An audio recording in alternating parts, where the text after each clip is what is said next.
E aí, gente, quero dar as boas-vindas a todo mundo aqui à Mostra e Fé.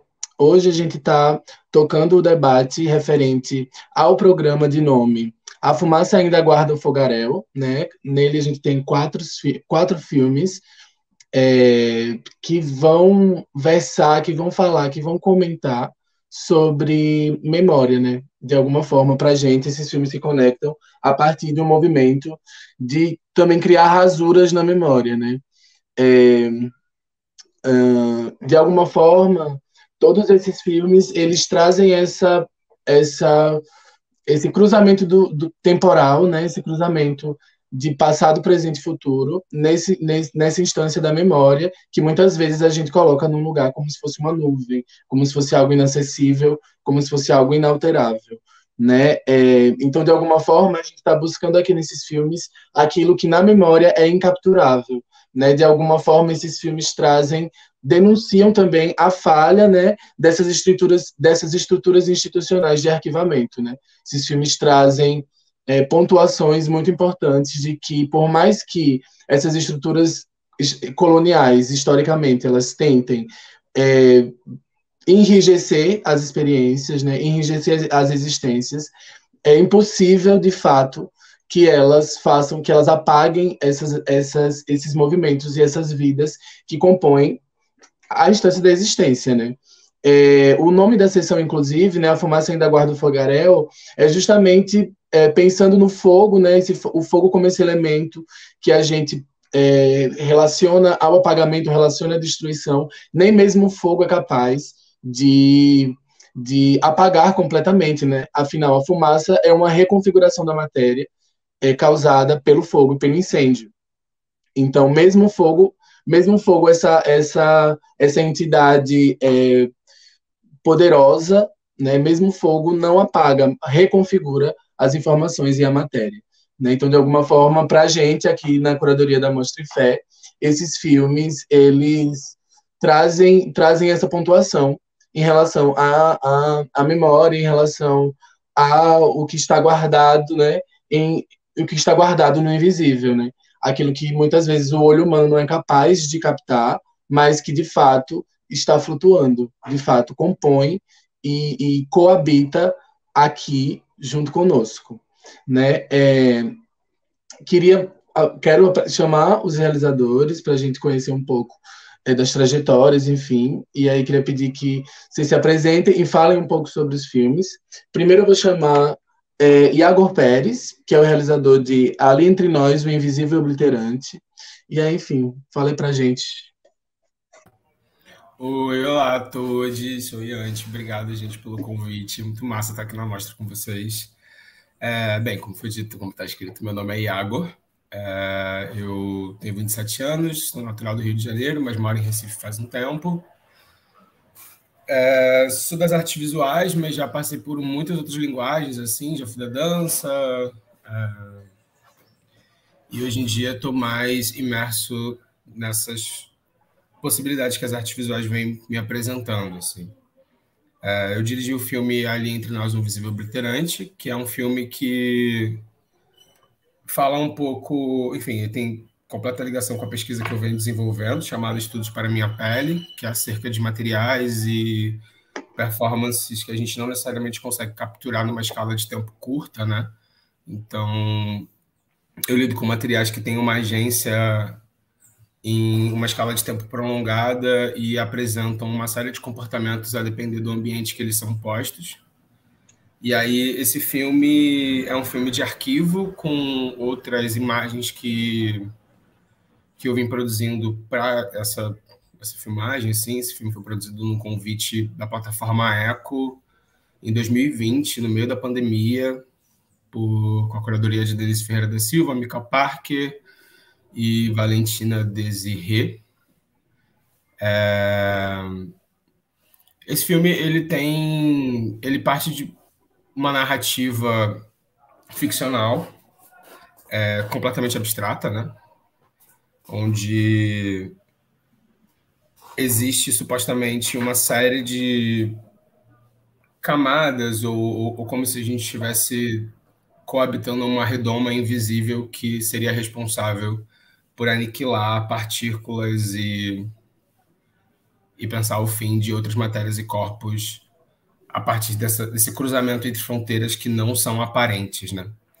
E aí é isso, ali entre nós e Visível Obliterante tem trilha de... Gente, eu esqueci o nome mesmo. Telmo Cavalcante, isso, lembrei. Não é Telmo Cristóvão, não? Acho que é Telmo Telmo Cristóvão, né? Cristóvão, isso, eu confundi com outro menino que é Cavalcante, mas o Telmo Cristóvão que ajudou a fazer a trilha do filme. Não sei se tem alguma questão, amiga, eu tô pensando aqui o que eu posso falar Não, sobre o baby, é filme só... sem entregar as coisas. Não, só para tu se apresentar primeiro, depois a gente tem perguntinhas específicas para tu e para o filme. Mas era mais para Massa. tu ambientar quem é você e né, o que é o filme para você, como foi um pouco do processo. Enfim, eu acho que por mim já Massa. foi, mas aí tu vê aí. Não, então beleza. Acho que para complementar só, eu faço parte do coletivo Carne, que é o coletivo de arte negra indígena, que tem base lá em Pernambuco, Recife, na região metropolitana, que conta com outros 12 artistas também, assim, pessoas de múltiplas linguagens. E é isso, a gente vai conversando um pouco mais aqui para frente. Obrigada, Iago. Muito obrigada. Agora eu queria falar um pouco com o Lohan, que dirige o Usina Desejo contra a Indústria do Medo, junto de Amanda Serafico e Clarissa Ribeiro. E aí, queria se apresentar aí pra gente. Olá, olá a todas, olá a todos, olá a todas. Bom dia, muito obrigado, Fé, pelo convite. Estou super feliz de estar aqui. Aqui no Rio está fazendo uma manhã nublada, mas é um encontro também super caloroso, né? Com as pessoas queridas. Eu sou o Lohan Dias, eu sou um diretor, roteirista, curador e artista visual que trabalha muito com vídeo aqui no Rio de Janeiro. Eu sou nascido e atualmente resido na Favela da Maré. E tenho experimentado muitas relações expandidas com a imagem contemporânea, tenho saído, deslocado do aparelho cinematográfico, encontrado espaços positivos, instalações, performances. Eu dirijo, faço a direção artística executiva da TV Coragem e também sou membro fundador do coletivo Anarca Filmes, que é o coletivo que dirigiu esse filme, por onde esse filme foi feito, que é um coletivo que existe desde 2014, iniciando suas atuações no Rio de Janeiro, mas também algumas breves participações em Recife e também na internet. É um coletivo que, mais do que uma organização, ele é uma proposição coletiva em torno do cinema e da arte contemporânea, que durante muitos anos esteve registrando e se fazendo produzir e distribuir na noite, né, nas cenas noturnas, como uma possibilidade que os espaços formais das imagens, sejam festivais de cinema ou galeria de artes, ou museus, não compreendiam e não circulavam esses nossos trabalhos. E aí, bom, o coletivo ano passado fez 7 anos, esse ano faz 8, e a gente teve um convite super querido do Vitor Gurgulho para participar de um programa chamado Satélite, de uma instituição chamada Pivô Arte e Pesquisa de São Paulo. Foi um convite super interessante, porque veio no momento onde a gente estava falando muito de que expansões eram essas, que a gente tanto trabalhava, imagem, e o filme ele veio como uma síntese assim, de muitas coisas que a gente já vinha produzido no coletivo até então, e o primeiro filme dirigido pelas 3 pessoas do coletivo. A gente nunca tinha dirigido um filme todo mundo junto. A gente sempre tinha projetos pessoais em que cada membro do coletivo contribuía de alguma forma intensa, e também tinham projetos coletivos, mas esse é o primeiro filme dirigido por 3, assim, pela Clarissa Ribeiro e pela Amanda Serafico. É claro que dentro do esquema de produção a gente se dividiu, né? Cada um tinha uma função ao qual conseguia contribuir mais, mas a direção era de todas, o argumento também era de todo mundo. Esse filme ele sintetiza essas relações expandidas porque ele é um filme híbrido entre cinema, artes visuais e programação web. Ele surge no meio da pandemia, quando a gente percebe que tem muitos festivais fazendo uso formato online. E a gente não queria apenas exibir no suporte internet, mas também usar esse suporte de forma que ele informasse o trabalho ou que ele pudesse também construir os caminhos que o espectador trança com ele, né, com a própria obra. Então, a gente fez um filme interativo com 3 finais alternativos. E cada final, de uma certa forma, 2 dos finais, eles têm performances, vídeo performances que já faziam parte de um repertório quase individual das membros do coletivo, né? No caso da Clarissa Ribeiro, um dos finais ela faz uma ação com noise music, e ela tinha acabado de realizar um EP de noise para a TV Coragem, chamado Os Serpentes das Escamas de Cristal. E eu venho com um desdobramento de alguns trabalhos que eu realizo com coração e com vídeo instalações, vídeo performances, e aí desenvolvo mais o Mandíbula e Jugular, que segue nessa linha, e encontro ali nesse projeto Anarca Filmes a possibilidade de expô-lo. E esse filme, assim, tendo esse formato, foi muito interessante roteirizar ele, porque a gente teve muito pouco tempo para gestar o processo, né? Para pensar o que a gente queria fazer e tal. Então, numa reunião, eu trouxe algumas propostas, cada um trouxe as suas inquietações, e a gente definiu que queria fazer um filme que tivesse um aspecto pós-industrial, que a gente estava pesquisando algumas bandas também, alguns efeitos assim no mundo, e a gente gostava muito de como esses movimentos eles implicavam críticas a um sistema de produção e distribuição, né? Seja de trabalho, seja de maquinário, e aqui para a gente era muito importante isso para o cinema. Usina Desejo ele é um filme que conta de 2 cineastas que moram juntos, jovens. Uma é desempregada e vende fotos pack do pezinho na internet para fazer um dinheiro, fotos eróticas. O outro trabalha na Cinemateca depois de muito tempo sem trabalho e conseguiu um trabalho institucional.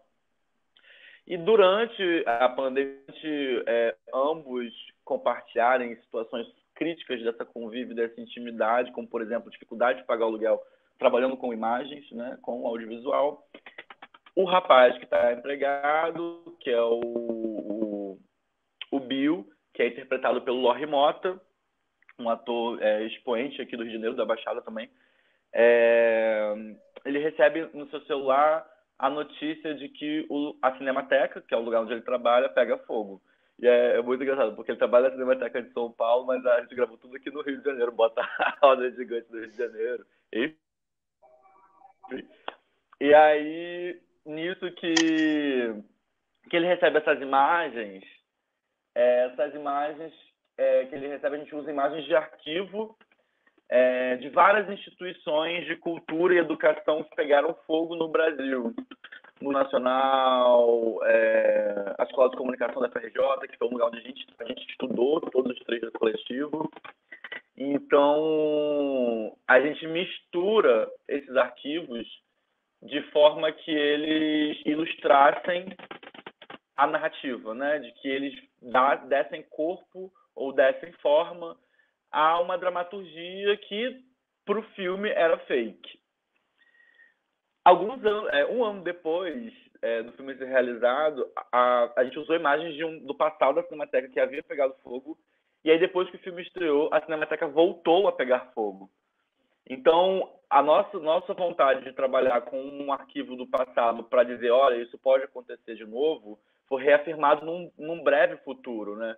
O que traz de novo essa interseção entre as temporalidades, um certo borrão nos contornos onde define o antes e o depois, né? E aí esse casal de amigos, a Penélope, interpretada pela Amanda Seráfico, o Bad Galeto, apresenta um canal no YouTube que ela assiste, chamado Usina Desejo, que é um canal apresentado pela taróloga Oráculo, que é interpretada pela Tadasca, que é também uma artista, uma grande amiga, E nesse encontro ela joga tarô online, que é uma prática de vídeo muito comum, assim, uma cultura audiovisual muito forte, contemporânea. E dentro disso existem diversas desaventuras e aventuras onde esse casal acaba ficando à prova dos seus desejos em relação a como eles se comunicariam naquele momento, né? Um momento frágil politicamente, mas também sanitariamente, né? Um momento global, né? De vulnerabilidade.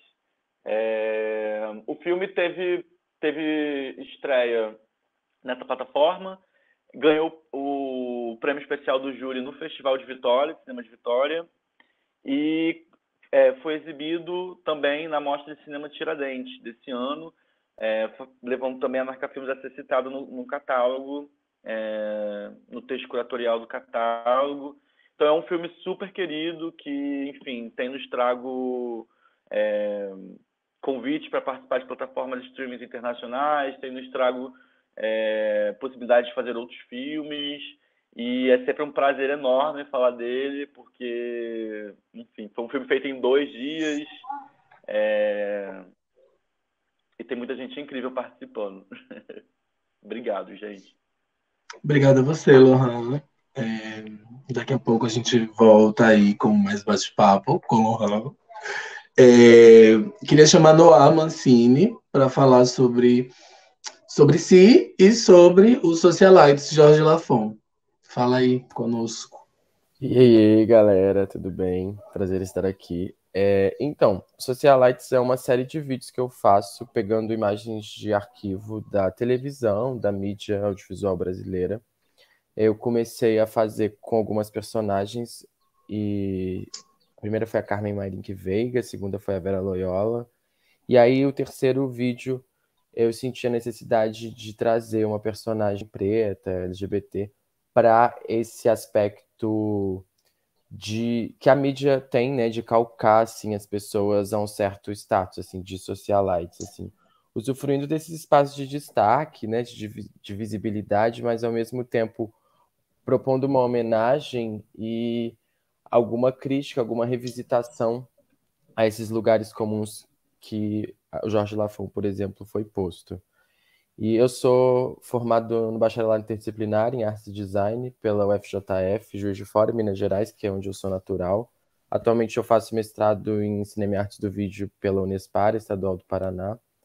E a ideia do Socialites do Jorge Lafon foi justamente revisitar todo esse arquivo que de alguma maneira estava no nosso imaginário, na cultura, né, brasileira, seja através também da televisão, mas do teatro, e caçar esse arquivo, pesquisar onde que eu acharia, assim, muitos dos arquivos que eu acharia em domínio público, como no YouTube, e criar, basicamente, né, foi um trabalho de curadoria e montagem, assim, mexer com essa fragmentação da nossa memória, ao mesmo tempo do que fica, que a gente lembra, do que a gente não lembra, mas que acontece, né? E quais são esses impactos na nossa percepção, assim, dos nossos corpos, que de alguma maneira vão se identificar com Jorge Lafon, ou foram identificados ao longo da nossa trajetória, e quais são os certos problemas, assim, né? Ao mesmo tempo que não deixa de considerar essa trajetória, não necessariamente tão individualizante, né? A questão das socialites tem essa questão de trazer o holofote para um indivíduo, né? Que é muito uma lógica do capital, mas ao mesmo tempo analisando essas estruturas que condicionaram aquele indivíduo de estar performando determinados papéis, enfim. E aí, basicamente, é isso. Obrigado, Noah. Agora, quero chamar André Sandino para se apresentar e falar um pouco sobre as canções de amor de uma bicha velha. Então, olá a todos. Não sei se todo mundo consegue me ouvir bem, eu não tenho Consegue. muito retorno, eu tô com um celularzinho Bom, meu nome é Sandino, como está escrito aí na tela, eu sou cineclubista, sou documentarista, também atuo como curador, como programador e orientador em oficina de formação cineclubista e audiovisual em geral. Bom, o Canções é uma coisa muito louca, assim, na minha vida, porque ele é um filme que meio que me ajuda muito, inclusive no processo de pandemia, assim, depois. Mas eu vou falar um pouco sobre como é que ele acontece, assim, que é um filme sem planejamento, como boa parte dos meus filmes, assim, eu tropeço e filmo. Tem muito uma coisa de urgência, de uma necessidade de perceber algo no momento e registrar. Assim, acho que parte do meu trabalho como documentarista se dá dessa forma. E eu acredito muito nesse jeito de fazer. Eu estava trabalhando em outro projeto, que é o Trem do Soul, que é um documentário, com o Márcio Januário. A gente estava dividindo ali uma produção e uma assistência de direção. E o Marcinho ia fazer a primeira apresentação do Canções, da performance. E ele queria saber como é que era, então ele pediu para eu ir filmar, né? Para ele poder assistir depois e poder fazer os ajustes e continuar trabalhando, porque ele ia estrear o espetáculo só no ano seguinte. Isso é finalzinho de 19, assim. Acho que dezembro de 19, assim. Ele estava pensando em estrear lá para março, em abril de 2020. Então eu fui filmar e cheguei antes, né? Então tem toda essa coisa do ensaio e tal, da preparação. E aí eu peguei todo o ensaio e conversando depois no camarim, enquanto ele se trocava, eu falei, puta, velho, tem uma coisa aqui, cara, vamos filmar isso, vamos fazer um doc. Né? Pô, acho que eu ligo pro PC, ele tem uma câmera, a gente dá um jeito, a gente vai se ajeitando e a gente filma. E aí a gente conseguiu filmar isso ainda em dezembro e um pouquinho em janeiro de 2020. E aí, quando vem a pandemia, tudo cai, tudo para, e eu vou me encontrar montando o filme. Esse é dos meus filmes, é o primeiro filme que eu monto sozinho. Então foi um exercício pleno mesmo, e era uma forma que eu tinha também de... Já que caiu tudo, né, acabou o projeto que eu trabalhava, as coisas pararam, eu vou me dedicar a isso aqui. E é um filme que acho que é um filme agradável de ver, é um filme gostoso.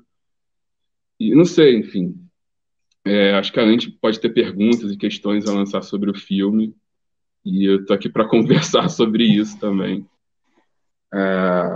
Bom, é isso, gente. Vamos lá, vamos girar para frente, vamos trocar essa ideia.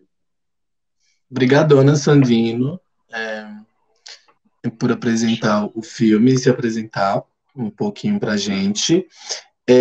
Antes de tudo, né, é bem importante falar da Lei da Maria Martins nessa proposição, porque muitos dos conceitos que a gente está aqui articulando em relação à memória, em relação à rasura da memória, inclusive, são conceitos abordados pela Lei da Maria Martins. Eu estou falando dela porque no livro dela, Performances do Tempo Espiralar, Poéticas do Corpo Tela, a Lei da Maria Martins fala sobre como a memória ela é labor, ou seja, a memória é trabalho. E com isso, né, a gente parte para pensar que a memória ela não é essa nuvem inacessível que se encontra nesse tempo passado, criado pela colonialidade, né? A memória, de fato, para a Lei da Maria Martins, ela está se reatualizando a todo momento. Ela muda de estado constantemente. Então, mesmo as lembranças que a gente tem agora, nesse momento, elas estão reatualizadas para o agora, já que esse aparato aqui de lembrar ele precisa atrair esses vestígios e isso que foi armazenado para o agora. Com isso, estou querendo dizer que a gente jamais lembra de tudo da forma como aconteceu, né? Uma outra coisa que a Lei da Maria Martins fala é de como o esquecimento, ele faz parte, ele é um composto muito importante para a memória. Ele é um acontecimento que também estabelece a memória. Afinal, sem esquecer, a gente não ia conseguir lembrar também, porque a gente não consegue armazenar tudo, né? Assim, eu estou tentando trazer para cá, para próximo da gente, uma relação com a memória, mas não a memória como esse lugar arquivado, né? Acho que todos os filmes aqui, de alguma forma, lidam com o arquivo, versam sobre o arquivo, falam sobre o arquivo e, consequentemente, rasuram o arquivo, redecompõe o arquivo de alguma forma e traz o arquivo para enfim, esse movimento duplo e paradoxal, que é o de, através de rasurar o arquivo, através de propor uma nova configuração do arquivo, a gente também está aprendendo sobre o que aquilo foi, né, o que aquilo é, enfim, o que ele pode vir a ser também. Então, eu tenho uma pergunta para vocês, e aí foi mal se está muito abstrata, mas é isso. Queria perguntar como é que vocês enxergam na produção do filme de vocês, na realização do filme de vocês, né? Cada um com as suas particularidades, porque, enfim, os filmes eles vêm de contextos diferentes, falando de circuito e também falando de lógicas de produção. Queria saber qual é a relação que vocês enxergam que o filme de vocês tem com a memória, considerando tudo isso, considerando a memória como algo que também transita, né? Como algo que também tem um movimento pendular. Vou dizer uma ordem aqui só para a gente não ficar perdida, mas Iago. Sorteio, Iago. Sem implicância nenhuma, não tem implicância nenhuma. Não, eu acho essa questão da memória, ela engendra o meu trabalho de uma maneira geral, assim, porque esse material, que é o material que costura o filme, né, que é o material que vem sendo o ponto base da minha pesquisa, que é a pele material, é um material que consegue voltar aos seus estados, as formas iniciais, através de processos culinários, mas sem necessariamente perder os vestígios que ele tinha ganhado com o tempo, né? Então, existem uma série de rugosidades, de linhas, de processos formativos, né, que a matéria passa nessa duração do tempo, né, nessa linha que não existe, na verdade, e que ela guarda, né? São marcas que permanecem, mas que, por conta dessa característica do material de conseguir retornar a esses pontos que seriam anteriores a ele, e aí poder trocar de forma, poder mudar o seu comportamento, poder mudar a maneira como é disposto no espaço, acho que a memória ela entra bem, bem forte, mas nessa contradição, né? Tipo assim, voltar significa não voltar por completo, significa não voltar para a forma necessariamente inicial, mas sim para um estado que remeta àquilo, porque as linhas das coisas que já aconteceram, os processos formativos que marcaram essa matéria no tempo, eles não necessariamente são apagados, mas transformados. E, nesse sentido, eles ainda estão ali, né? Então, é um material que ele aparenta possibilidades de leituras diferentes no tempo, quando você para observar e acompanhar, né?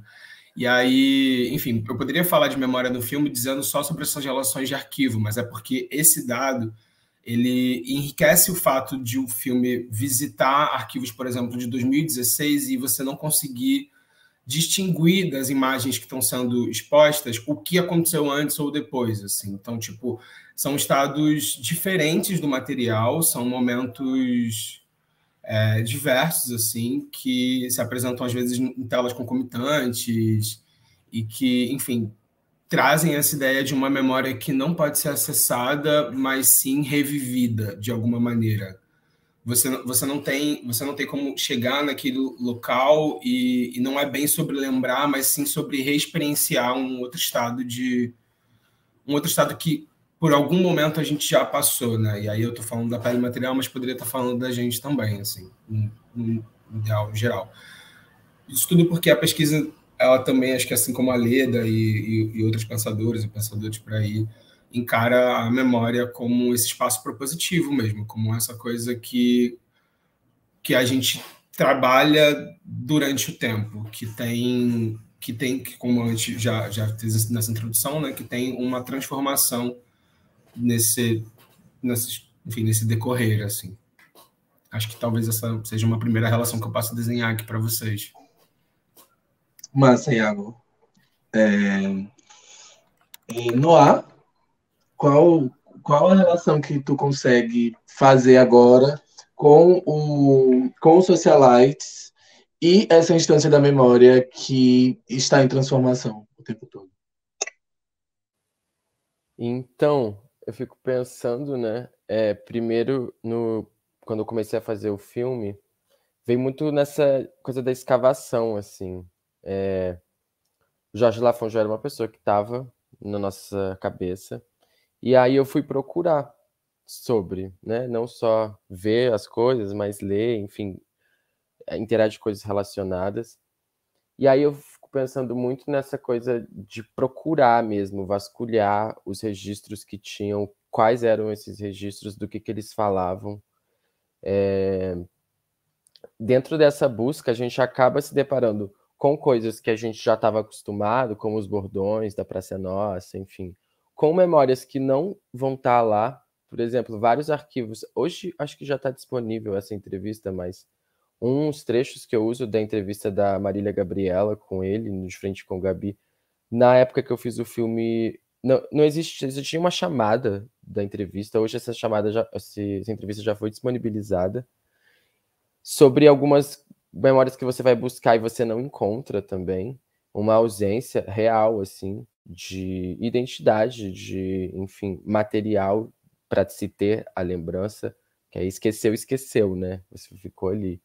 E outras coisas que eu nunca tinha visto, por exemplo, né? Como um quadro da Mãe Mundinha, que é uma gata que faz um blackface no SBT. E, enfim, foi uma coisa que eu escolhi colocar também. Embora quando eu me deparei com isso, para mim foi meio chocante, assim, pesado. Eu acho que também, conforme a gente vai escolhendo resgatar alguns trechos, alguns fragmentos, algumas partes, a gente também vai escolhendo destacar, né, determinados aspectos dessa trajetória na televisão que nos são, de alguma maneira, muito caros, assim.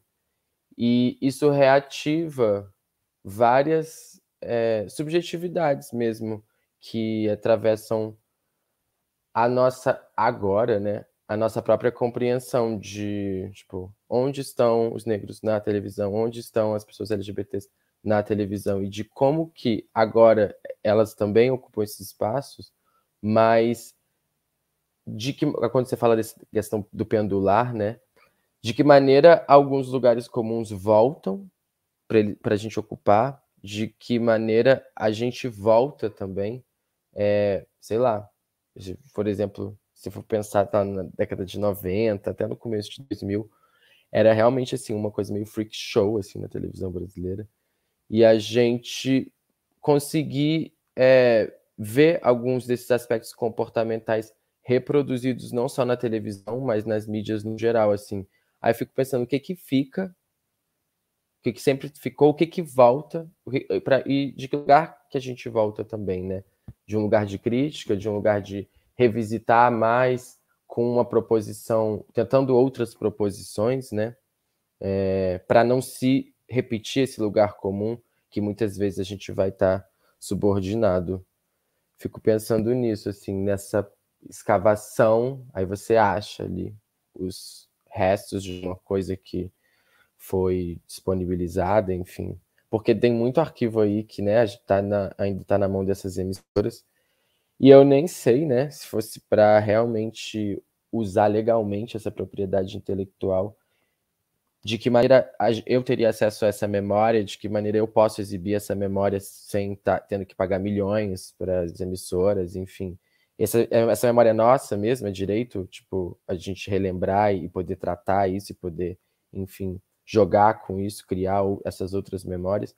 E até disso, né, com o filme, como Socialites, assim, eu galgo Jorge Lafon a um posto, querendo ou não, né, esse posto meio brincando com essa futilidade, enfim, a um posto de destaque, assim, como ele também pudesse ser uma socialite, uma figura pá, né, que circula e que tem esse destaque, assim. E aí eu fico pensando até esse próprio formato do filme, né, que são as memórias que eu vou escolher colocar ali, ajudam, né, a colocar ele num lugar de, apesar de todas as considerações, de todos os sintomas que aparecem ali, ainda assim colocar no lugar de importância, né? Assim, é necessário lembrar e destacar essa pessoa acho que é seminal, assim, para a identidade, tipo, de pessoas pretas e LGBTs no Brasil. É muito difícil de falar. Independente se pessoas viram, tipo, gerações de agora, assim, vão sofrer com esses impactos que foram causados, assim, na vida dessa pessoa e que essa pessoa também causou por ser quem ela é, né? E aí falar de Jorge Lafon, mas falar de Lacraia, enfim. E de outros quadros televisivos e outras pessoas que ocuparam de alguma maneira um lugar comum porque só eram as possibilidades, mas de alguma maneira também ocupando esse lugar comum nos possibilitaram achar pontos em comum para seguir nossa identificação, sim, na vida contemporânea. Que eu acho que a reverberação dessa memória chega até em pessoas que nunca viram, nunca viram um quadro, nunca tiveram acesso, mas muitas vezes foram chamadas de, e usaram pessoas, né, como referência, assim. É isto. E André Sandino, o filme, o Canções, ele traz, enfim, ele dá um marco também, né, para aquela personagem no tempo e na memória, e além de trazer à tona ali uma relação da personagem com suas próprias memórias, com sua própria nostalgia, né? Então eu queria saber como foi na construção do filme, como é que tecendo o roteiro, tecendo a montagem, enfim, tu foi criando essas pequenas alterações, não alterações, mas criando esses pequenos marcos daquela personagem na nossa memória. Bom, primeiro, dá uma contextualizada, já que meu áudio está bem ruim aqui, peraí. Não vai. Então, eu estou num perrengue grande de internet. Eu estou hospedado em Mauá, aqui em São Paulo, estou dando oficina aqui perto, na Zona Leste, finalzinho da Zona Leste já. E aqui no hotel a internet é um negócio meio complicado, meu pacote de dados acabou. Então, eu achei um lugarzinho aqui na escala de incêndio que eu pego a internet da direção do hotel ali, que é o único lugar que tem internet ainda. Mas tudo bem, dá para te ouvir. Tá Então, com eco, mas dá para te ouvir. Desculpa, gente. Tudo bem. O processo do Canções, cara, ele é um filme de escuta, né? O meu exercício foi desde o processo de documentar, de começar a conversar com o Januário, foi de ouvir, ligar a câmera e ouvir. Eu intervi muito pouco, né? As intervenções que eu fazia é quando eu sentia que estava indo por um caminho que talvez não rendesse tanto. E eu esperava ele terminar a colocação dele e retomava para o ponto que inicialmente me interessava. E aí o diálogo ia fluindo, ia fluindo, ia fluindo. E depois eu fiquei ouvindo. Eu sentava na frente do computador e eu ouvia várias vezes cada stop, cada arquivo de entrevista, escrevia no meu caderninho e ia cortando e limpando o que interessava para mim naquele momento, né? E não interessava. E eu tinha um cuidado muito grande, porque, pô, é a história de um homem negro, gay, passou dos 50 e poucos anos, né? E é um lugar que eu não domino, é um lugar que não é meu. Então, eu acho que talvez por isso eu tenha exercitado tanto esse processo de ficar ouvindo ele falar enquanto personagem. Eu não consultei ele sobre corte. Isso é uma coisa que eu não costumo fazer, eu não gosto de fazer. Mas eu entendi que eu precisava ouvir, né? E depois vem o processo dos shows, né, das apresentações. A gente filmou 2 performances no Sesc Copacabana. E aí eu fui construindo e reconstruindo, assim, o processo inteiro de construção de roteiro. É a escuta, eu acho que é a melhor forma de definir os encontros, né, onde encontrar cada momento, como trazer, em que lugar.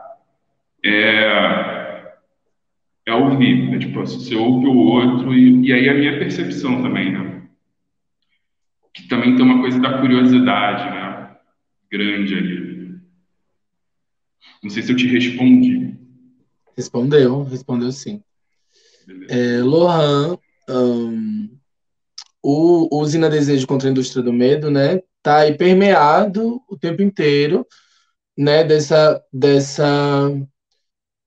andança ao redor de lugares de armazenamento de memória, né?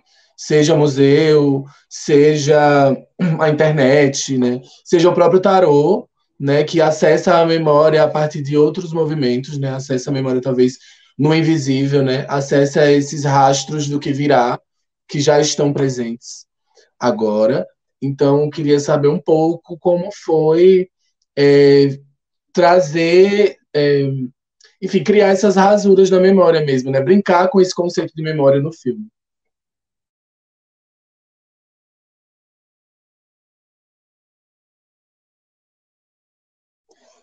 O microfone está desligado. Desculpa. Eu sempre tive um interesse muito grande em porque assim, o Usina Desejo ele parte de muitas vontades, né? Assim também. É, apesar de eu ter roteirizado, tem um argumento coletivo, né? E, e, e eu sinto que essas dimensões da memória, elas vão se dando também como contribuições coletivas, que às vezes vêm de diversas origens, né? Assim, a vontade, da origem da vontade.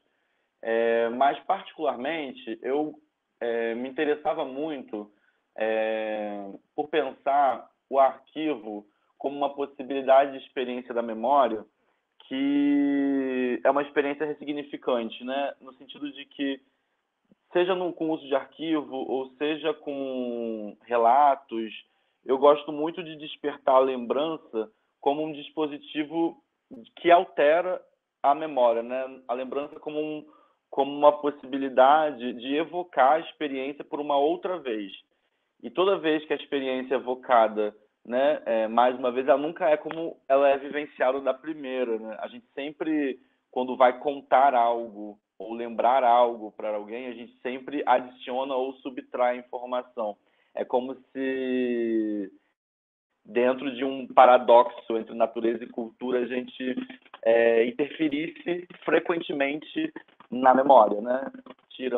Fazendo com que ela seja um lugar impossível de ser fixado entre um dos polos, ou seja, algo impossível de ser binarizado dentro dessa lógica, né, de natureza e cultura. E aí tinha uma coisa que eu gosto muito, que eu repeti agora no Entre a Colônia e as Estrelas, que é o uso diegético do arquivo, né? Que é como se a gente pegasse esse lugar da lembrança e trouxesse ele para um lugar discursivo também, né? Não apenas um lugar contemplativo, né? Então, no roteiro, a gente, no Usina Desejo, decidiu por fazer com que fogos de arquivo ilustrassem um fogo presente do universo, mas também teve um interesse na montagem da Clarissa Ribeiro, de uma discussão ao qual a gente chegou ao ponto de que muitos filmes de arquivo preservam o formato da imagem.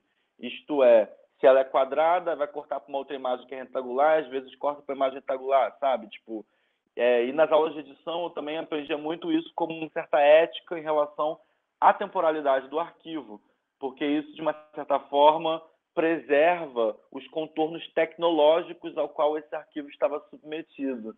Isto é, a condição em que ele foi filmado, que é uma condição temporal, do capital também.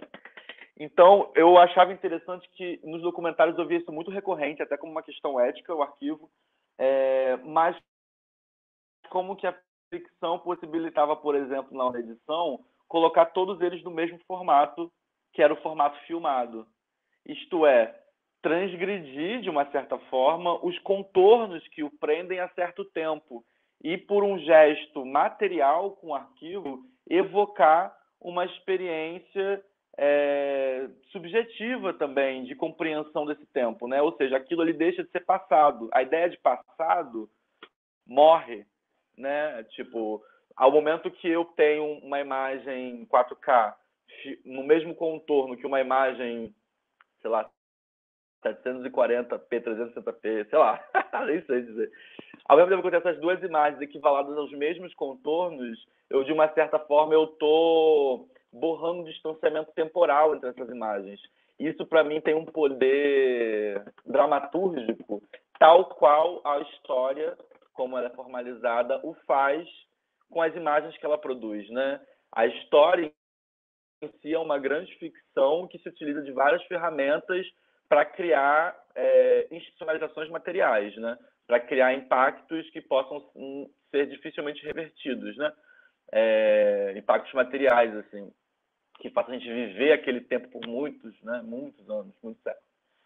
Então, eu acho que o cinema, enquanto dramaturgia, ele também tem efeitos que podem nos botar próximos ou de frente a dispositivos que a história utiliza para se validar como uma narrativa formal, oficial. Então, se a história e as instituições podem fazer uso dessas narrativas, nós também podemos tomar consciência sobre elas e promover outros aspectos para as contações dos acontecimentos, né?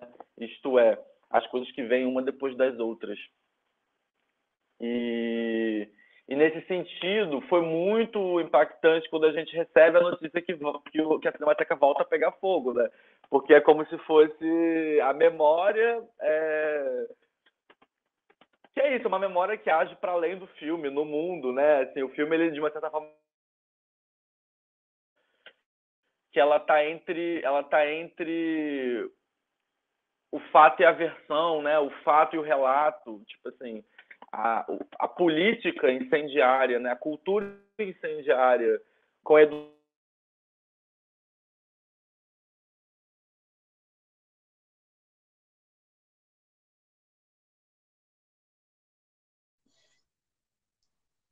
Acho que o Nohan deu uma caidinha.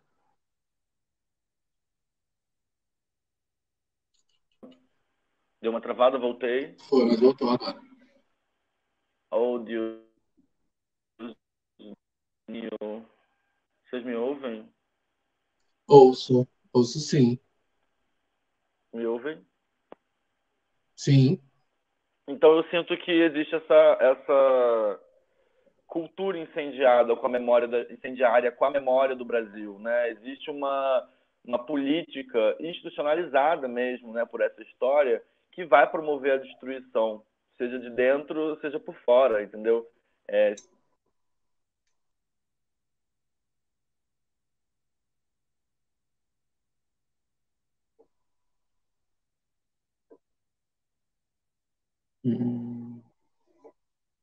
Internet, né, gente?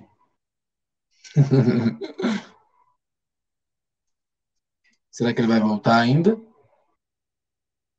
De qualquer forma, muitas coisas que Lohan falou já se conectam, né, com tudo isso sobre memória, sobre lembrar, sobre rasurar a memória que a gente já estava falando. Acho interessante, inclusive, como o Lohan traz, né, essa rasura na própria imagem.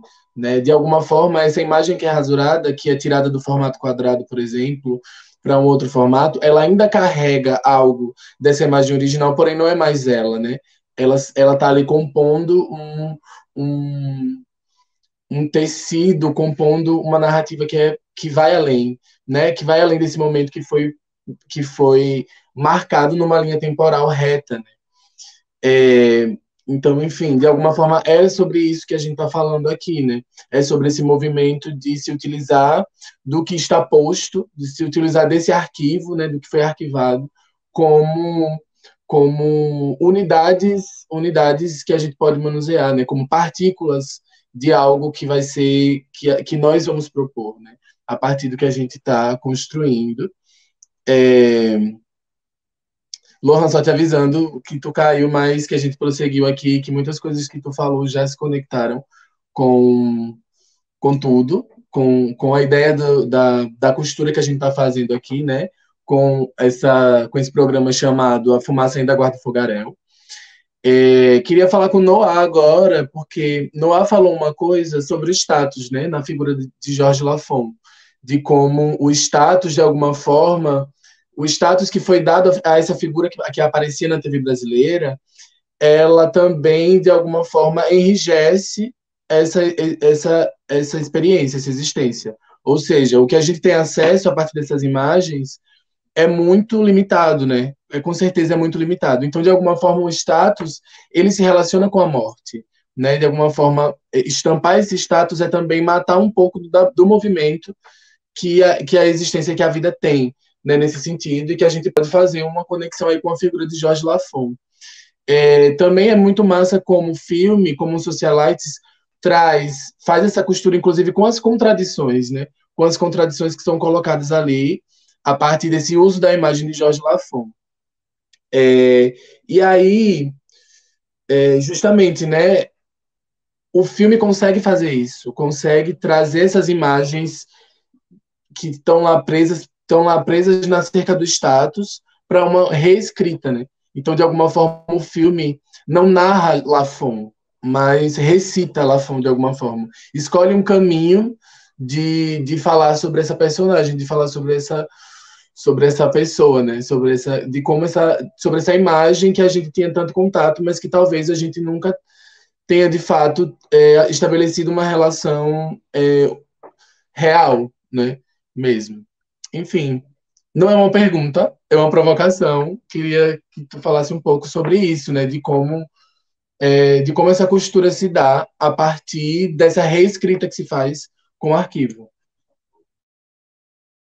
Arrasou, adorei a provocação.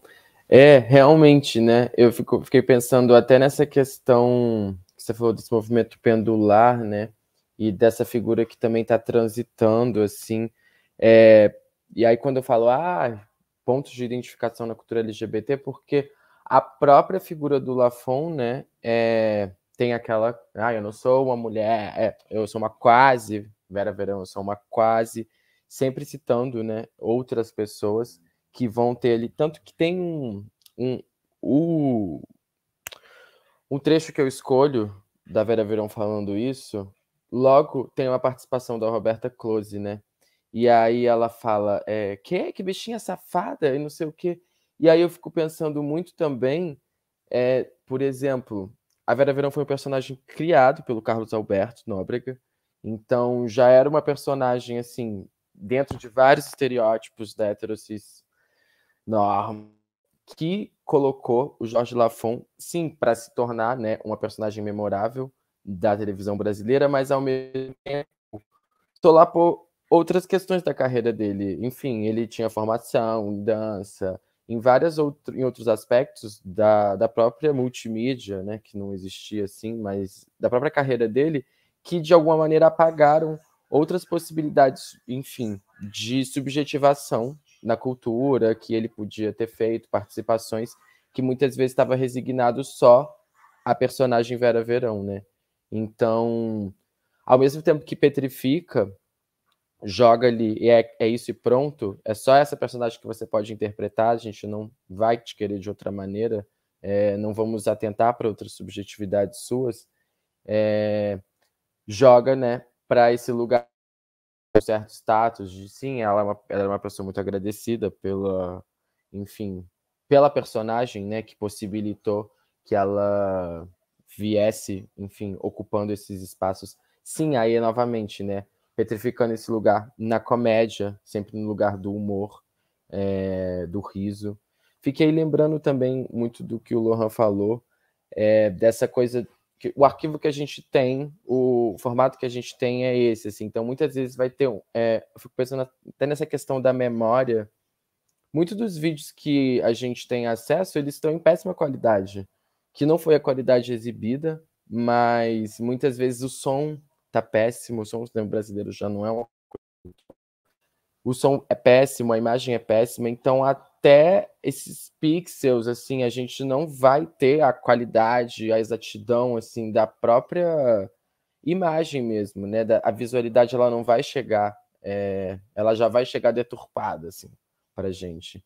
E aí eu fico pensando nisso, né?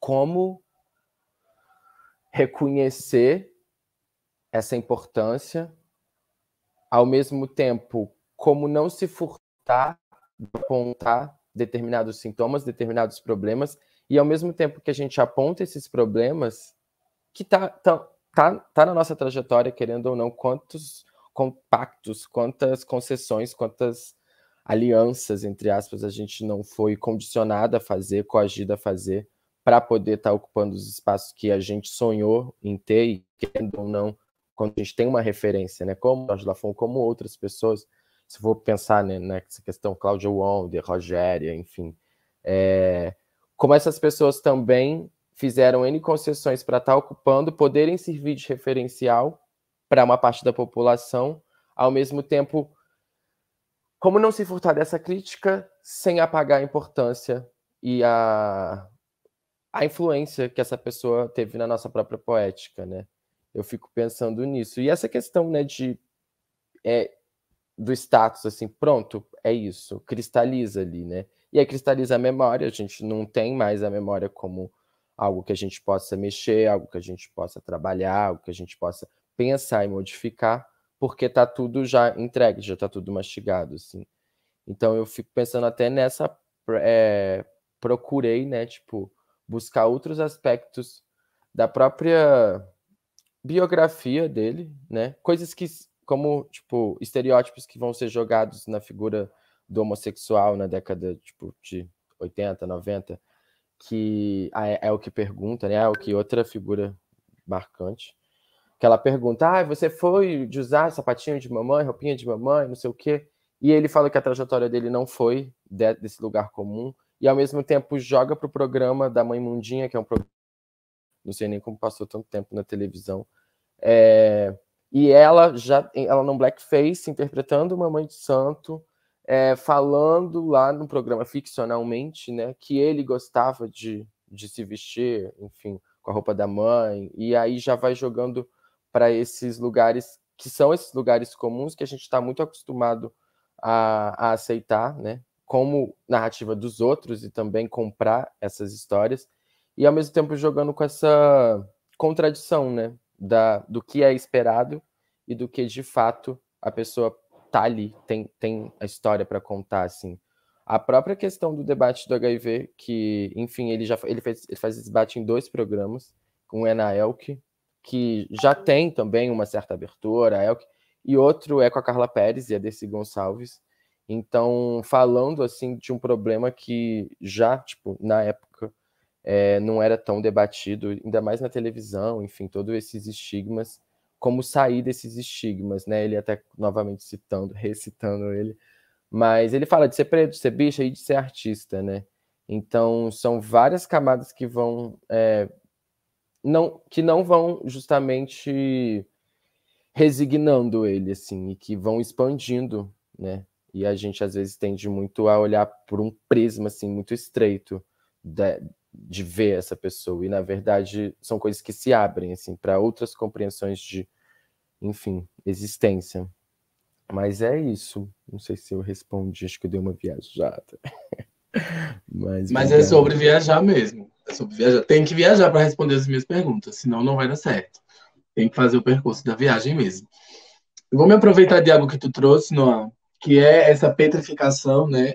Que se relaciona com o arquivo, né? Que, enfim, o status ele causa essa petrificação, ao mesmo tempo que talvez traga uma ideia de visibilidade, ele também causa uma petrificação daquela imagem, daquela existência.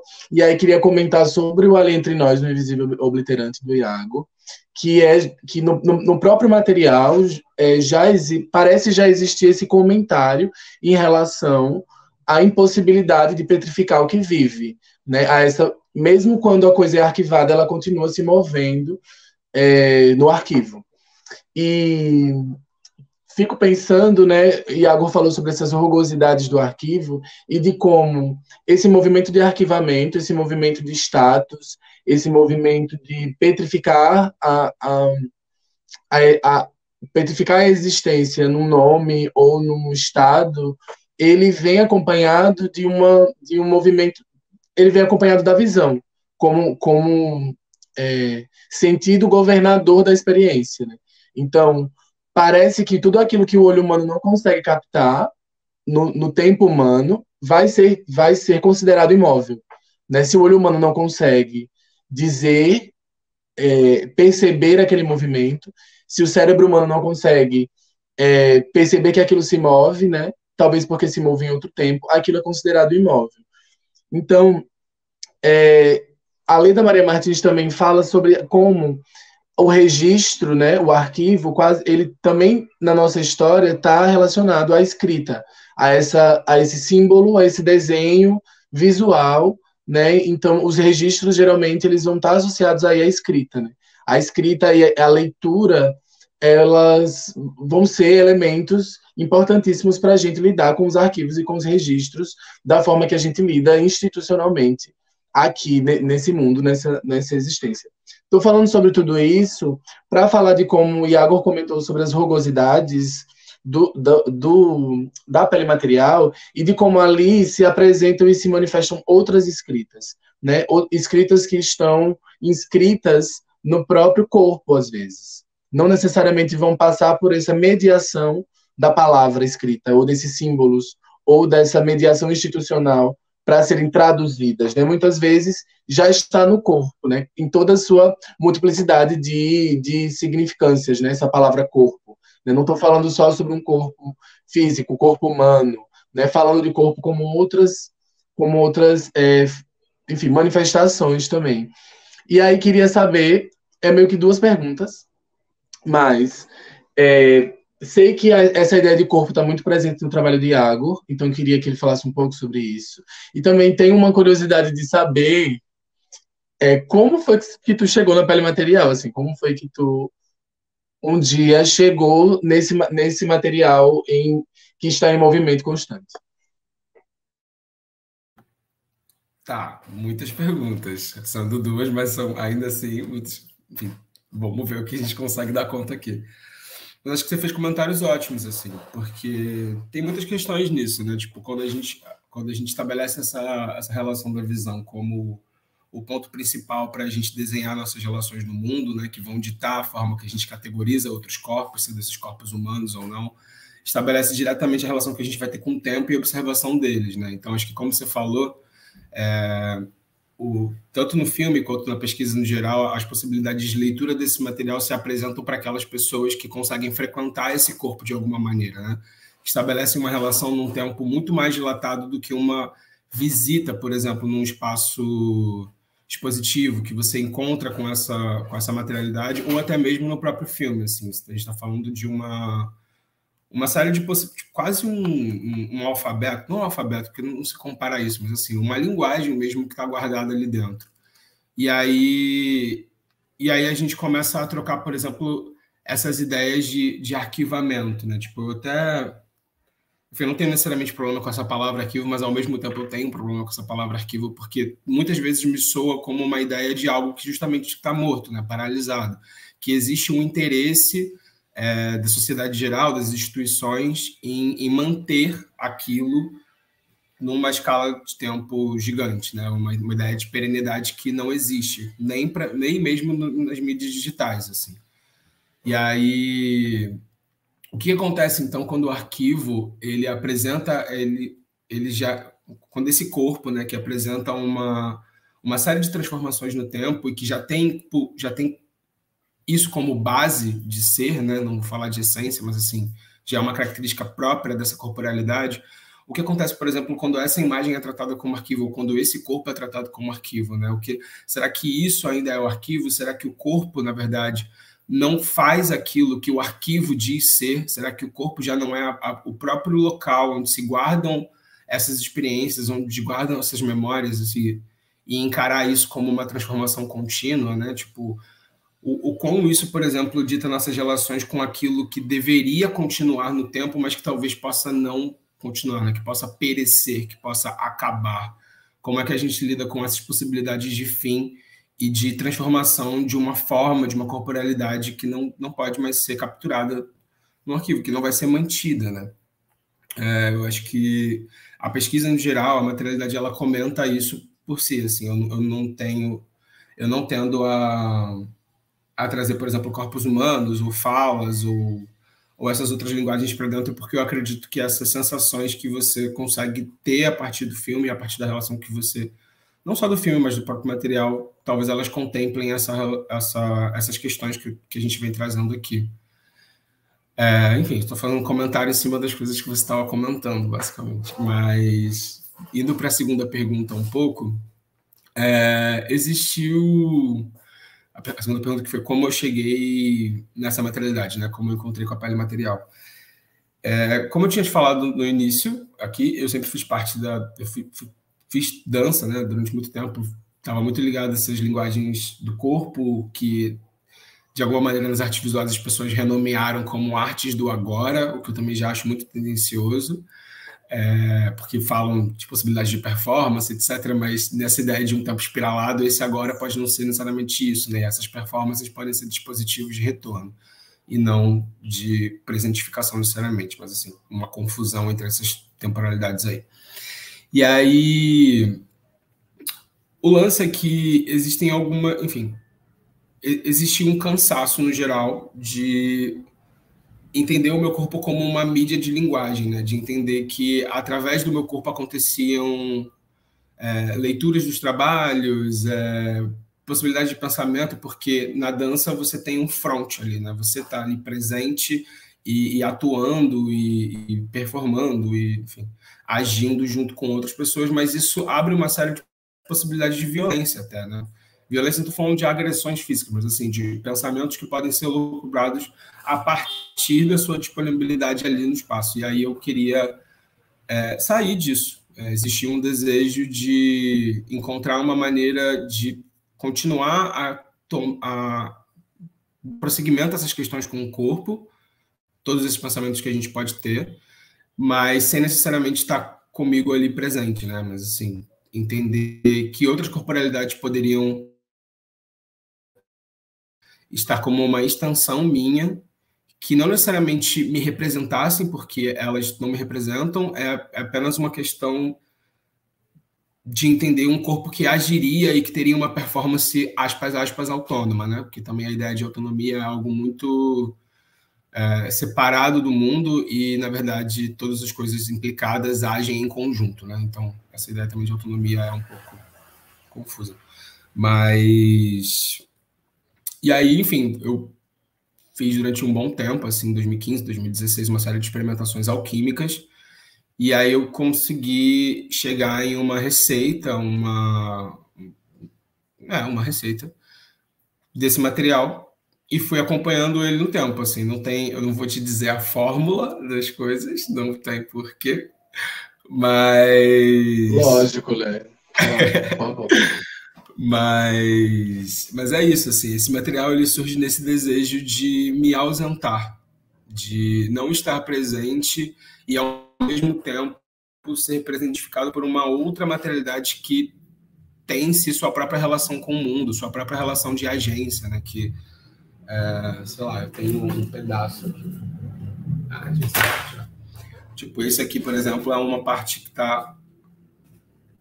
sei lá, mas ela tem uma mobilidade, assim, e isso aqui é apresentado durante muito tempo. Ela tem uma relação de queda, de estica, enfim, ela tem uma agência de fatos, não é apenas uma abstração, quase sendo literal aqui para vocês.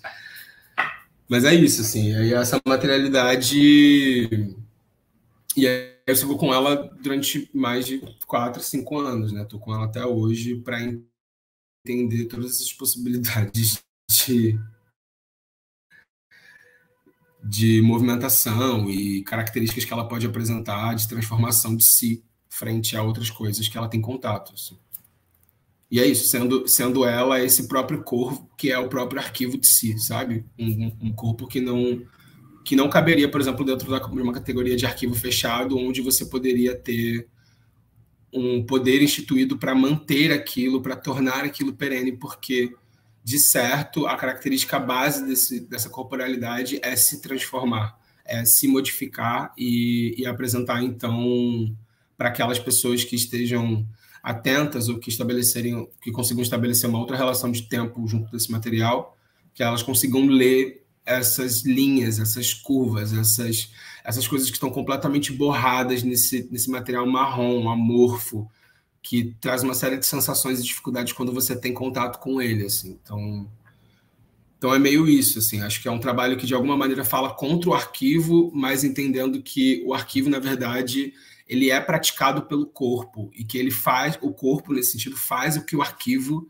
diria ser, né? Que aquilo que ontologicamente o arquivo é dito como arquivo, né? Como algo parado, como algo para ser mantido, como algo perene, nesse sentido, né?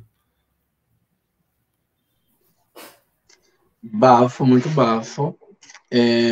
Fazendo uma ponte aqui com o Sandino, né, a gente estava falando sobre, enfim, né, como a visão, ela aqui ela é colocada como esse sentido que governa, e foi muito massa que tu falou que o processo com o Canções é um processo de escuta, porque inclusive eu tinha notado aqui, né, que o filme é um convite, me parece um convite a escutar aquela personagem, né, no sentido da voz, no sentido da voz ser esse veículo de atualização da memória da personagem, mas também da música, da melodia que está muito presente e que mesmo que as músicas elas não estejam trazendo necessariamente uma tentativa de traduzir as memórias daquela personagem, tem ali nelas algo que já fala sobre essa nostalgia, né? Que já fala sobre a trajetória da personagem, né? Que já traz muito no campo, numa camada emocional. Não é tanto numa camada que se pode explicar, assim. Né? Então, eu queria saber como tu já falou um pouco sobre esse processo de escuta, mas queria saber como isso se traduz para você no filme, né? Inclusive, falando um pouco da Leida Martins, ela também fala como esses movimentos, né? Como a voz, ela não é... Mesmo que a gente esteja usando palavras, e as palavras tenham significados, na poesia, na música, na dança, na voz, né? Na performance vocal, as palavras, elas vão dançar, né? Mesmo que você... A mesma palavra em vários contextos, em vários tons de voz diferentes, ela vai se transformar. Esse contexto vai se transformando, né? Queria saber para ti como foi lidar com a presença tão forte da voz nas canções do Amor da Bicha Velha. Então, tem uma coisa muito louca no Canções, que ele é um filme de memória, né? E é um arquivo vivo o tempo todo, porque é o arquivo que está na memória do Márcio, né? E a memória da gente, pelo menos a minha, ela é móvel, né? Porque eu lembro de coisas de 10 anos atrás que elas não são exatamente como elas aconteceram 10 anos atrás. Mas é o meu recorte daquilo e conforme o tempo vai passando, talvez esse recorte também mude um pouco. Então tá tudo muito vivo o tempo todo, né? E o Marcinho vai falando isso. E eu gosto muito de trabalhar com sensações e sentimentos. Eu acredito nisso, sabe? Então, a própria relação das músicas, como ele canta, em que momento ele canta, né? Os momentos não têm exatamente a ver com o momento de determinada fala, né? Mas a entonação da voz, quando ele fala sobre alguma coisa, sabe, a entonação da voz aqui, a entonação da voz naquele outro momento adiante, eu vou relacionando isso tudo com as sensações que eu quero passar para o espectador também, né? São as sensações que eu tenho e como eu estou lidando com aquilo também. É um processo muito pessoal. Então eu vou sentindo esse fluxo mesmo, assim. Por isso que eu falo que é um processo de escuta mesmo. E o Canções, ele é todo isso, sabe? É ouvir, sentir e perceber onde é que cada coisa se encaixa, né? Com cuidado para não descontextualizar, né? Eu acho que a gente não pode ferir o argumento do personagem. A gente não pode contradizer o personagem, a não ser que ele se contradiga o tempo todo. E aí, ok. Mas a gente não pode forçar isso. Mas a gente pode estar atento às flutuações. E acho que essas flutuações de humor, de entonação, são as flutuações de sentimentos e sensações que a gente intui depois no espectador, né? Que é quem está vendo e é quem vai sentir a sua maneira aquilo que eu, como criador, como realizador, senti e tentei jogar para ele. Acho que vai um pouco nessa relação aí. É doido, porque realmente é um filme que você ouve, por mais que a personagem esteja ali falando, parece que você ouve antes de você ver, né? Você precisa estar aberto a escutar antes de se relacionar visualmente com a personagem, né? Então, de alguma Sabe forma... que. Pode falar, pode Você falar. sabe. Desculpa, eu te cortei. Não, Não, tudo mas você bem. sabe que eu tenho. Essa coisa dos processos audiovisuais, do cinema, né? A gente vai estudando, e acho que é muito comum a gente aprender que às vezes a fala não é tão importante assim. A imagem no cinema é soberana, né? A imagem é magnânima, seja a imagem em estado perfeito, seja a imagem rasurada, dilacerada, para que ela diga outras coisas, para que ela se transforme. Mas eu, nos últimos 3 anos, eu venho pensando muito sobre a fala também. Eu adquiri um hábito de ouvir podcasts, né, também. Então eu falei, cara, eu quero que as pessoas compreendam canções sem precisar ver. A imagem, ela funciona às vezes como um complemento. E eu acho que tem alguns momentos que não, você precisa ter a imagem, porque você não tem tanto a referência do áudio, mas, sabe, o momento de você estar em casa, você vai lavar uma louça, você está ouvindo o que aquela pessoa está falando, porque é a contação de história no final, né? É alguém falando sobre como percebe a si, seu entorno e como ele percebe a sociedade. Então, eu preciso que as pessoas ouçam isso de qualquer forma. Pode estar no ônibus, pode estar lavando louça, pode estar dentro de um cinema, pode estar em qualquer lugar. E eu acho que isso norteou também. Eu estava muito nesse momento, assim, de pensar sobre isso, de vivenciar essas experiências, sabe? Mas não o áudio como uma coisa tola, né? Aquela coisa da televisão. Ah, estou lavando essa louça aqui, porque isso eu mostro que estou lavando. Não, não é isso, né? Mas de ter presença ali Uhum. da história sendo contada para quem só consegue ouvir e não consegue ver. É isso, né? De alguma forma, o filme faz esse deslocamento em direção ao áudio, não somente visual, né? Mas, enfim, faz essa direção, direciona um pouco a gente para a escuta, assim. Isso também modifica a experiência com o filme, a relação com o filme, né? Principalmente para quem está já acostumada a ver antes de ouvir, né? A essa hierarquia que é inevitavelmente colocado pela instância do cinema e do audiovisual. Eu não sei se Lohan tá estável, tá ouvindo, tá aqui com a gente. Se tiver, dá um alô. Não, acho que a conexão dele, de repente, não vai conseguir voltar, né? A personagem do Oráculo no filme, né? Ela vai comentar em algum momento o seguinte: a Oráculo, né? Ela fala que as respostas que vocês precisam já se encontram flutuando no mais puro e profundo de suas mentes, né? E ela comenta algo sobre ela não vai dar o peixe, mas ela tá ali para ensinar as personagens a pescar nesse mar, né? Nesse mar do invisível, nesse mar onde, enfim, essas pistas estão flutuando, mas elas não estão transparentes, né? Não se é possível tocá-las, ou não é possível defini-las, mas é possível se relacionar com elas em outro âmbito, né? De alguma forma, a Usina Desejo parece ter, o filme em si, parece ter consciência do seu próprio movimento profético, né? Considerando que depois, enfim, né, o incêndio da Cinemateca rolou logo depois do filme e tudo mais. Então, me parece que também a memória lida com essas respostas, né, que já estão no fundo da nossa mente, mas que não podem ser inscritas no tempo linear. E por isso, muitas vezes, a gente vai ter uma dificuldade de acessar ou uma impossibilidade, na verdade, de traduzir isso para essa linguagem tão limitada que a gente tem aqui, né? De alguma forma, nessa curadoria da Mostra e Fé, a gente está buscando conseguir comentar sobre essa impossibilidade, mas reconhecendo que é uma impossibilidade. Então, estamos abraçando também essa tentativa falha mesmo. É uma tentativa falha de tentar trazer isso que a gente não consegue alcançar para cá. Tentar falar sobre isso, tentar sentir isso juntos. Então, de alguma forma, também os filmes que estão aqui trazem essa possibilidade de memória que não está escrita nisso que a gente entende como passado, não está imóvel, não está impossível de se acessar, apesar que talvez seja impossível de se falar sobre elas a partir desse alfabeto, desse vocabulário que a gente tem, né? É preciso outro caminho, preciso fazer um outro caminho para conseguir se relacionar com esse lugar. E, enfim, estamos chegando ao fim do debate. É isso, gente.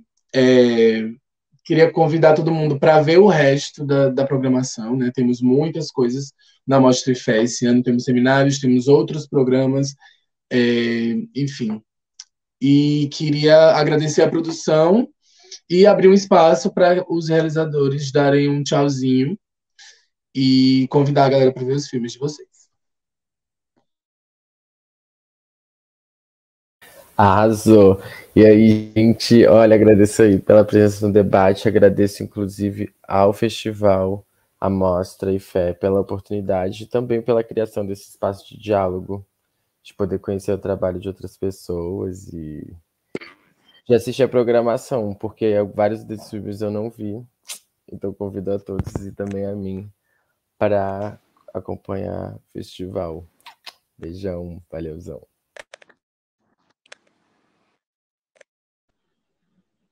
Legal. Eu vou agradecer a Mostra pela possibilidade de exibir o filme.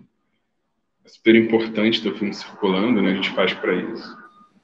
E convidar para assistir. Eu não assisti nenhum dos filmes de hoje, eu tô louco para ver, tô muito super curioso. Eu tô muito curioso com o filme do Noah também.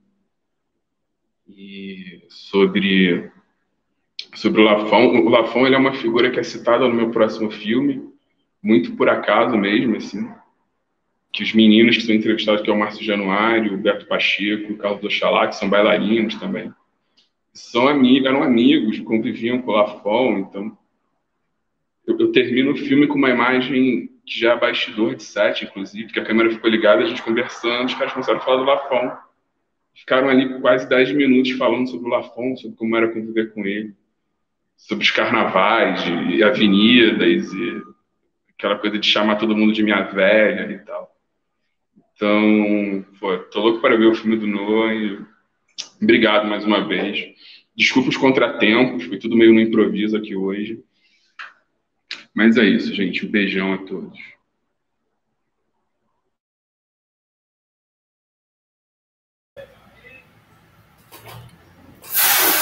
Eu quero agradecer a mostra também, a curadoria, todo mundo. Para mim é muito importante que esse filme não circule só num circuito de artes visuais, assim, mas que seja presente também nesse circuito de cinema, mostra de audiovisual em geral.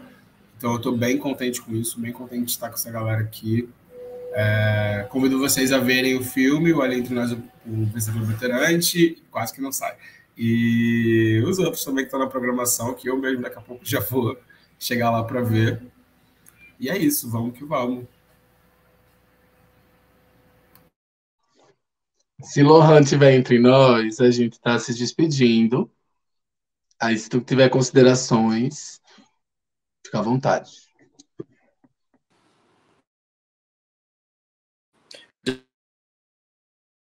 Gente, eu não sei, mas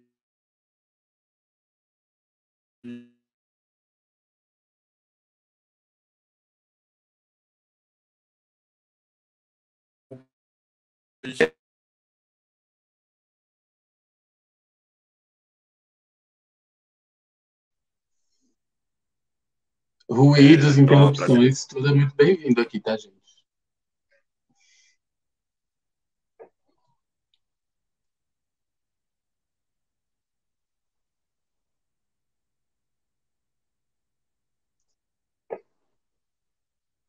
Bom, acho que é isso, né? Enfim, quando a gente está lidando com a internet é sempre assim. Então, uma vez ou outra, a gente tem interrupções, ruídos mesmo. Eu acho que é sobre isso. A gente estava falando sobre a memória, eu sei também essa instância interrompida, opaca muitas vezes. Então, é isso, é sobre isso. Enfim, gente, quero agradecer também aos realizadores, à mostra, novamente, e deixar esse convite final para vocês conferirem a Mostra IFE. É isso, por hoje é só. A mostra está assim de novidades, então, por favor, venham conferir. E é isso. Beijo, gente. Até a próxima.